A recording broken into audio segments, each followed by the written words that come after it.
నాన్న కథ చెప్పవా? Kid stories in Telugu by Sitaram and Tenali రామలింగడి కథలు. ఒకరోజు విజయనగర సామ్రాజ్యానికి సకల విద్యలలో పాండిత్యాలలో ఆరితేరిన నందనుడు అనేటువంటి ఒక పండితుడు వచ్చాడు. తన విద్యలను పాండిత్యాన్ని రాయలవారి ముందు ప్రదర్శించి రాయలవారి అభిమానం పొంది రాయలవారి కోరిక మేరకు విజయనగరంలోనే ఉండి ప్రతిరోజు రాయలవారిని తన విద్యలతో ఆనందింపచేయాలని చెప్పడంతో నందనుడు రోజు వచ్చి రకరకాల విద్యలను పాండిత్యాన్ని రాయలవారి ముందు ప్రదర్శించేవాడు. అలా ప్రదర్శించి చాలా బహుమతులు కూడా తీసుకునేవాడు. దానితో నందనుడికి మితిమీరినటువంటి గర్వం నెత్తికెక్కింది. దాని వలన ఆ రాజ్యంలో ఉన్నటువంటి ఉద్యోగులను ప్రజలను చులకనగా చూసేవాడు. నందనుడి చర్యలకు బాధపడినటువంటి ఉద్యోగులు ప్రజలు ఎలా అయినా సరే ఈ నందనుడి బారి నుండి వాళ్ళను కాపాడాలని రామలింగడిని వేరుకుంటారు. రామలింగడు తగిన సమయం కోసం వేచి చూస్తూ ఉన్నాడు. ఒకరోజు రాయలవారితో కలిసి నందనుడు కూడా నగరానికి పర్యటన కోసం వెళ్ళాడు. రామలింగడితో సహా వీళ్ళంతా కలిసి వెళ్తున్నారన్నమాట.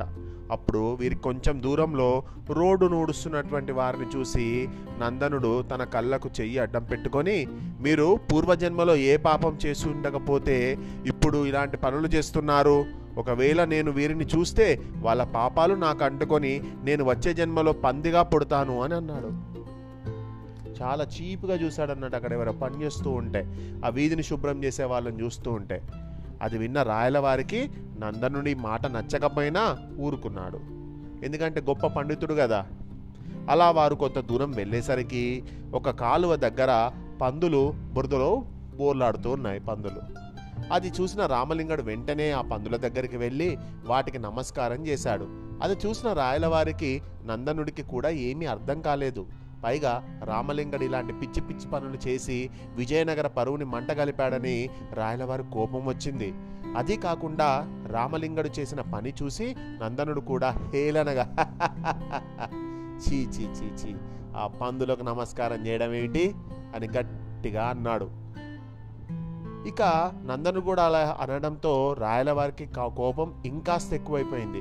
వెంటనే రామలింగడు గారి దగ్గరికి వెళ్ళి, రామలింగడు గారు, మీరు చేస్తున్న పనేమిటి? ఆ పందుల దగ్గరికి వెళ్ళి వాటికి నమస్కారం చేశారా? ఛీ, ఏంటి మీరు ఇలా చేశారు? మన రాజ్యం పరువు మొత్తం తీస్తున్నారేంటి మీరు? మీకు ఖచ్చితంగా శిక్ష పడుతుంది అని చెప్తాడు రాయలవారు.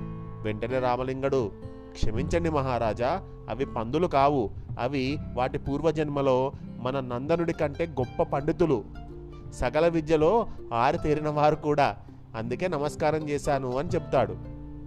అది విన్న రాయలవారు అర్థం కానట్టు అయోమయంగా మొహం పెట్టాడు. రామలింగడు, అదే మహారాజా, ఇందాక ఈ నందనుడు గారు చెప్పినటువంటి మాటలు గుర్తున్నాయా? రోడ్డును శుభ్రం చేస్తున్న వారిని చూస్తే వారి పాపాలు అంటుకొని వచ్చే జన్మలో ఇలా పందులుగా పుడతారని, అందుకే ఇప్పుడు వీరు పందులేనా?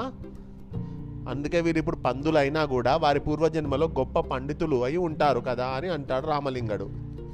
అంటే వీళ్ళు కూడా పాపం పూర్వజన్మలో నిజంగానే ఇలా రోడ్డు ఉడ్చే వాళ్ళని చూసి పందులుగా మారారేమో ఈ జన్మలో అని అంటాడు. అది విన్న రాయలవారికి రామలింగడు అంతర్యం అర్థమై నవ్వొచ్చింది.